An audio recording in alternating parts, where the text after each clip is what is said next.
bienvenue à toi dans cette petite vidéo que j'avais aujourd'hui envie de consacrer à la question du charlatanisme. Je n'ai en aucun cas la science infuse. Mon but en tant que professionnel est d'amener la possibilité d'un questionnement ou la prise de conscience. J'aime donc évoquer certains sujets qui me parlent, qui me passionnent, et j'espère que ces questionnements pourront t'aider toi-même dans ton propre processus de transformation. Le processus de transformation, comme je l'envisage, c'est aussi une manière de se réapproprier soi-même ces zones de liberté intérieure pour pouvoir prendre nos choix, nos décisions dans nos vies en pleine conscience, en pleine connaissance des biais qui pourraient en fait nous empêcher de prendre les décisions qui sont les bonnes. Aujourd'hui, la question du charlatanisme me parle super fort, et d'un côté, je peux pas lui en vouloir. Elle a sa raison d'être, d'exister. Et d'un autre côté, je pourrais dire que quelque part, elle m'empêche aussi de faire mon métier. Je pense que le charlatanisme a toujours existé. On peut remonter super loin aux origines de nos civilisations humaines. Le charlatanisme a toujours existé. Cependant, quelque part, le vrai charlatan, il sait qu'il est charlatan. Quelle que soit la cause qu'on défend, on sait qu'on vole quelqu'un ou qu'on arnaque quelqu'un ou qu'on lui fait miroiter quelque chose. Aujourd'hui, c'est un petit peu plus subtil que ça. D'un côté, il y a comme un effet mode qui répond à un réel besoin de spiritualité dans nos sociétés, une quête spirituelle. J'en ai déjà parlé dans une autre vidéo où j'exprime qu'on se tourne parfois vers vraiment des cultures du monde entier pour trouver une spiritualité qui nous parle. Et justement, je me demandais, mais tiens, quand on fait le syncrétisme de tout ça, qui on est, il ne s'agit pas juste de reproduire des schémas ou des disciplines ou des modes de vie si on les intègre pas soi-même. Et la donne culturelle est très importante là-dedans. Je peux être bouddhiste par exemple, néanmoins je n'ai pas été éduquée au Népal et donc ou dans un autre pays bouddhiste à la base où c'est une culture propre à cette civilisation. Ici, moi, si je suis bouddhiste, je dois quand même l'adapter à un mode de vie occidental, entre guillemets, un mode de vie occidental. La question du charlatanisme, donc, aujourd'hui, répond à un besoin, je pense, profondément. Mais là où il y a un leurre, un voile des illusions qui se pose autant du côté de la personne qui va vers que celle qui devient, le charlatan, c'est qu'aujourd'hui, je pense qu'il y a beaucoup de personnes qui sont persuadées d'exercer leur pratique avec conscience, connaissance, et je ne sais même pas si ces personnes connaissent le mot impeccabilité.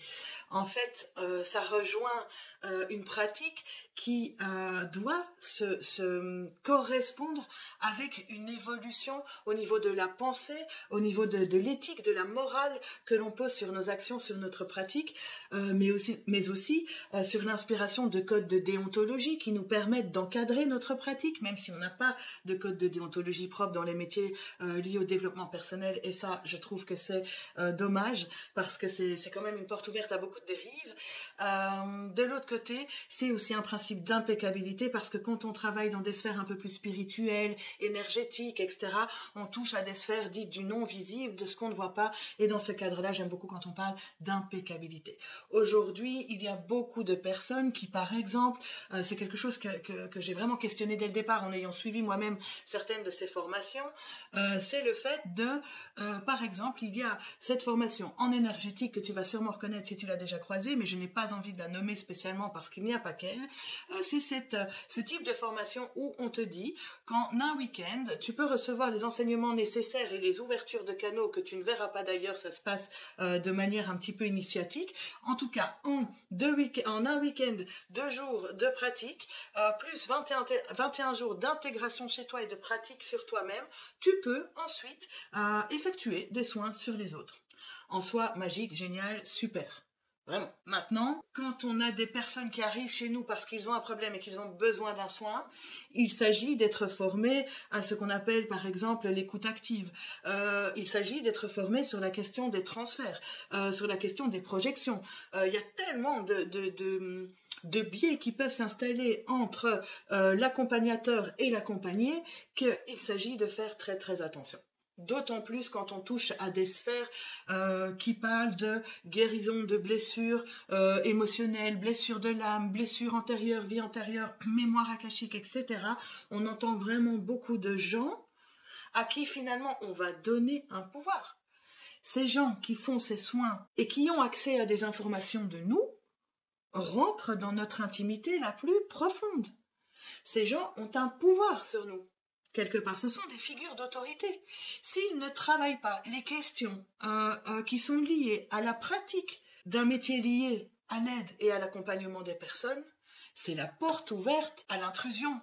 Ce sont des gens qui sont capables parfois de nous transmettre des faux souvenirs ou de modifier notre mémoire. Déjà que psychologiquement le phénomène de construction de faux souvenirs existe, si en plus c'est une autre personne qui vient nous foutre des trucs en tête qui n'ont pas lieu d'être ou qui n'ont pas à apparaître, c'est pas pour rien quelquefois qu'il y ait des choses cachées, ça n'est pas juste. Je vous donne un exemple.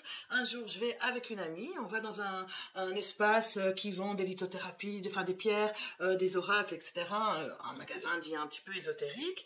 Je le découvre avec mon amie, on rentre dedans, chacune, on regarde les petites pierres et tout. Et puis la vendeuse s'approche de mon amie, elle lui demande quelle pierre tu veux. Et pourquoi? Non, elle lui demande pourquoi, quelle pierre tu cherches? Et mon ami répond, je cherche une pierre de protection, le truc basique, pourquoi? On va chercher une pierre en général. Et la vendeuse le regarde et lui dit, mais si moi j'étais vous, je prendrais en effet une pierre pour la protection, mais vous avez aussi besoin d'une pierre qui travaille vraiment en douceur la guérison intérieure et la guérison de l'âme. Mon amie la regarde et elle lui demande pourquoi. Et la personne regarde mon amie, elle dit « Je sens quelque chose chez vous qui est de l'ordre, c'est dans votre passé, vous avez vécu quelque chose de l'ordre de la violence, voire des violences sexuelles, voire un viol, quelque chose comme ça, et vous avez besoin d'une pierre pour vous aider à traverser ce passage, cette guérison. » Moi, je regarde ça, je suis littéralement tombée presque par terre. Enfin, je veux dire, je suis choquée.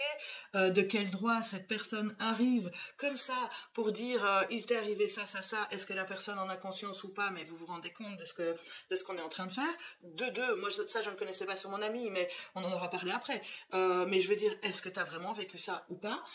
Et de trois, de quel droit cette personne est venue amorcer un dialogue avec mon ami devant moi et d'autres clients? C'est quelque chose qui est de l'ordre, c'est grave. D'autres exemples. Et là, c'est lié à moi. C'est un jour, je vais moi dans un espace où il y a en même temps un petit magasin, possibilité de formation, etc. J'exprime que j'ai besoin d'une pierre spécifique pour un travail spécifique. La personne me regarde et elle me fait oui, parce que toi, tu te fais sucer, mon énergie. Je te connais ni d'Ève ni d'Adam. Je sais pas, on peut parler, on peut amorcer les choses autrement, etc. Je trouve qu'il y a une manière d'arriver vers les personnes. D'un autre côté, d'autres personnes sont en demande de ça et ne mangent que ça. Oh, je suis sucée par ça, on vole mon énergie, oui, protection, en effet, besoin d'une pierre de guérison, etc. Je suis désolée de toucher à ça parce qu'en fait, il y a énormément de gens qui ne se rendent pas compte de l'impact qu'ils ont sur les personnes qu'ils désirent accompagner, etc. Et finalement, on a beau avoir des talents de médiumnité, des talents de entre guillemets chaman, des talents de guérisseurs, d'énergéticiens, de magnétiseurs, de channeling, de tout ce qu'on veut. En fait, ça, c'est la partie, quelque part, c'est les trois quarts des choses qu'il faut apprendre et qu'il faut développer et qui demandent aussi un temps, c'est pas en 3 mois, quoi. C'est pas en un week-end, qu'on réveille ce genre de talent-là.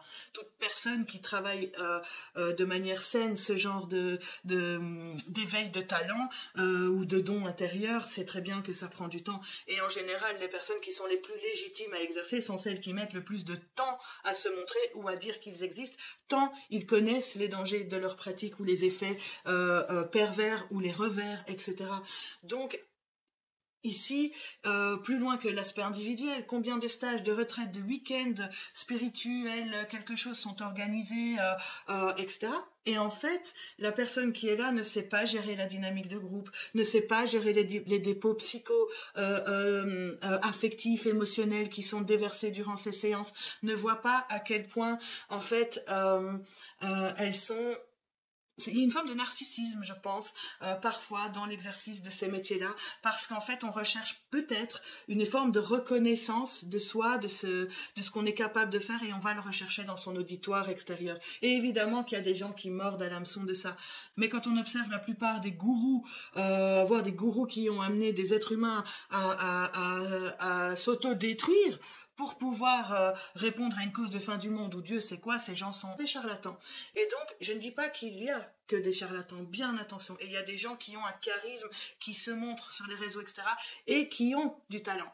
Mais finalement, c'est pas donné à tout le monde. Et ici, je fais cette petite vidéo aussi pour parler de vigilance. Il y a des moments où il est important d'être vigilant. Il faut vraiment bien comprendre que quand on est praticien dans l'aide et l'accompagnement des personnes, il y a tout un enseignement qui consiste d'un côté à s'observer dans sa propre trajectoire intérieure, et ça prend du temps, parce que souvent, on a envie de faire ce métier à la base pour se sauver soi-même, sauver l'autre.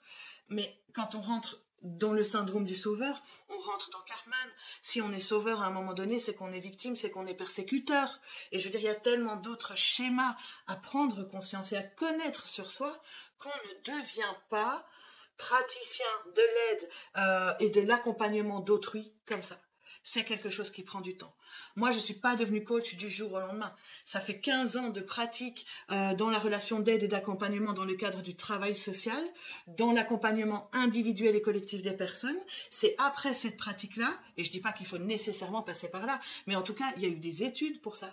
Durant mes études, pendant 3 ans, j'ai été challengée, j'ai été confrontée à des aspects qui sont liés à la question de l'éthique ou de la déontologie. On peut détruire des gens dans notre relation d'aide. Rien que la pratique de l'écoute active. Est-ce que quelqu'un, là ici, qui est thérapeute lambda du jour au lendemain, sait ce que c'est que l'écoute active? Comment est-ce qu'on reconnaît le besoin de la personne? Comment est-ce qu'on répond aux besoins de la personne? Quand est-ce qu'on recadre? Comment? Quelle posture professionnelle on prend? Quel recul? Et je pense que la clé aussi de ces métiers, c'est la question de la remise en question. Si le professionnel ne se remet pas en question, si quand toi, en tant que client, coach et patient, quel que soit le terme, tu poses une question à ton thérapeute ou tu lui demandes quelque part de prendre conscience de sa pratique ou d'un effet qui pourrait être négatif, même si ce n'était que pour toi, c'est 0,01% que dans ta pratique, il y ait quelque chose qui atteigne négativement quelqu'un d'autre. Ben, il faut l'entendre, il faut se remettre en question. Et donc, c'est un peu tout ça que je voulais mettre en évidence aujourd'hui dans cette petite vidéo, non pas pour descendre ces personnes qui veulent rentrer dans un processus d'accompagnement dans la guérison, la motivation, l'empuissancement de l'autre. C'est pas ça. C'est juste qu'aujourd'hui, il y a comme un effet mode où d'un côté, on va tous vers ça et de l'autre côté, on veut pour beaucoup devenir ça. Mais c'est pas une trajectoire qui se fait du jour au lendemain. Et les thérapeutes que vous voyez qui du jour au lendemain sont devenus quelque chose comme ça, clic, c'est pas possible. Et c'est dangereux. Et je nous invite vraiment en tant qu'être humain parce que quand on choisit un thérapeute, que ce soit même un médecin, ces gens nous sommes, même moi, c'est mon métier, nous sommes des figures d'autorité. Quel pouvoir nous prenons sur l'autre au moment où nous exerçons notre pratique? Parce qu'il y a plein de biais toxiques ou négatifs qui, de par notre posture personnelle, peuvent influer et impacter négativement la personne qui est en besoin d'aide ou d'accompagnement. Et vraiment, il y a une question que je me suis souvent posée. On incrimine les gourous, d'accord, mais est-ce qu'on se pose la question du nombre de personnes qui ont besoin d'aller dans une secte? Là aussi, il y a un problème. Et le problème, il est aussi sociétal. Si tu as autant de gens qui souffrent de burn-out ou qui sont en souffrance mentale, il y a un problème dans nos sociétés. Où est-ce qu'il se situe? Si on a une pratique quelque part inconsciente, sans conscience, sans remise en question, sans apprentissage, sans auto-formation, sans lien avec la psychologie et les expérimentations en psychologie, voire en sociologie, et tellement en philosophie, tellement d'autres disciplines scientifiques, quelle que soit notre approche, comment est-ce qu'on peut quelque part s'auto-proclamer guérisseur? Et c'est là que je pense que sans vouloir blesser qui que ce soit, vraiment c'est une invitation. Si on a envie d'être ça en général, c'est qu'on a le truc en nous. Mais on ne peut pas faire ces métiers sans se poser de questions et on ne peut pas aller vers ces thérapeutes ou ces praticiens sans se poser de questions, sans se demander vers qui on va. Et je crois que le premier leurre est celui qui vend la baguette magique, la pilule miracle, le remède, le programme pour dire de là à là, en 3 mois, tu vas passer à ça. Ce n'est pas possible. Ce n'est pas possible. Ça dépend. Je ne parle pas d'un projet professionnel qu'on veut mettre en place, on est prêt pour le mettre en place, etc. Je ne parle pas de programme qui parle de temporalité. Mais attention à la promesse qu'on vous vend. il y a une temporalité. On peut vous promettre un résultat, mais le résultat, il est avant tout intérieur. Et il est possible à partir du moment où nous mettons les moyens intérieurs et extérieurs, comme peuvent l'être l'argent par exemple, pour pouvoir y arriver. On ne peut pas changer de vie en faisant ce rêve de claquement de doigts et que ça arrive. Non. Et donc c'est tout ça en fait que j'avais envie de mettre en lumière dans cette petite vidéo parce que c'est dangereux d'aller vers des gens qui pratiquent mal leur métier. Et finalement, là où je disais au départ que ça pouvait faire du mal à ma propre pratique, c'est que je passe tellement de temps à déconstruire avec mes propres coachés les dégâts que d'autres ont créés dans les cerveaux des gens. Je parle enfin, de croyances, hein, tout simplement, au départ. Enfin, je veux dire, à un moment donné, le but de personnes qui travaillent les prises de conscience, la transformation personnelle, c'est quand même d'amener les personnes sur un chemin d'émancipation, de reprise quelque part du discernement le plus possible. On a tellement de biais cognitifs intérieurs, émotionnels, etc., qui font que nos croyances limitantes, par exemple, nos jugements intérieurs, biaisent tellement notre libre arbitre et la capacité qu'on a à faire des choix et à prendre des décisions, que quand on choisit un accompagnateur, un thérapeute, un aidant, on le fait avec discernement. Les choses ne viennent pas de l'extérieur, les choses viennent de l'intérieur. Et la personne qui te dit « moi, je vais t'amener par l'extérieur entièrement à ce que tu changes et que tu deviennes quelque chose », c'est impossible. Quand bien même, je vais chez un énergéticien pour enlever telle mémoire ou tel truc, admettons, il l'enlève. Mais si toi, tu ne travailles pas dessus, demain, ça revient. Donc, à un moment donné, il est question de s'observer et d'identifier ce qui, en soi, nous crée certains schémas qui se répètent et qui sont toxiques pour nous, nous empêchent de faire des choix pour aller vers ce qui est important pour nous. Mais cette trajectoire, il ne faut pas la donner entièrement à son thérapeute, à son aidant, à son guérisseur. Là, on est en train de donner son pouvoir de prise de choix, de décision à quelqu'un d'autre. Et celui qui laisse faire ça est une forme de charlatan. Et s'il n'en a pas conscience de ça, qu'il se réveille et qu'il tende à se développer dans sa pratique avec une ligne directrice qui se situe sur des points éthiques et moraux, sur des aspects déontologiques, voire plus loin sur ce qu'est la question de l'impeccabilité quand on travaille dans des domaines comme ça. C'est un peu une vidéo coup de gueule, et en même temps, j'ai envie de dire que ce coup de gueule, c'est pas pour descendre ceux qui profondément aident les autres. C'est plutôt pour dire que, attention, même dans ceux qui vendent les formations, etc., à ça, il y a quelque chose où on ne met pas l'accent sur quelque chose de fondamental qui s'appelle éthique, déontologie, impeccabilité. Et ça, c'est très important. On ne peut pas se substituer de ces enseignements-là quand on pratique l'aide et l'accompagnement d'autrui. Néanmoins, que cette vidéo aussi participe à la création de réflexions éthiques dans les pratiques professionnelles liées au développement personnel. Pourquoi ne pas poser un encadrement clair qui protégerait aussi autant le professionnel que le coaché, que la personne, que le patient, etc.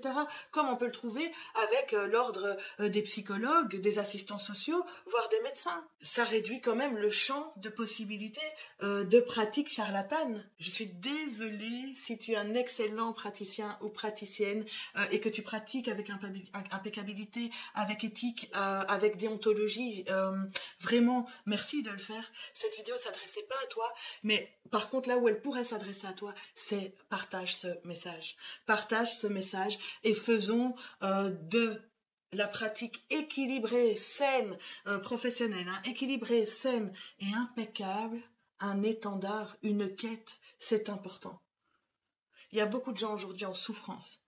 Et ce serait quand même dommage que ce soit les praticiens de l'accompagnement qui rajoutent en fait un gramme de souffrance dans la souffrance des gens. Notre pratique, elle se réfléchit.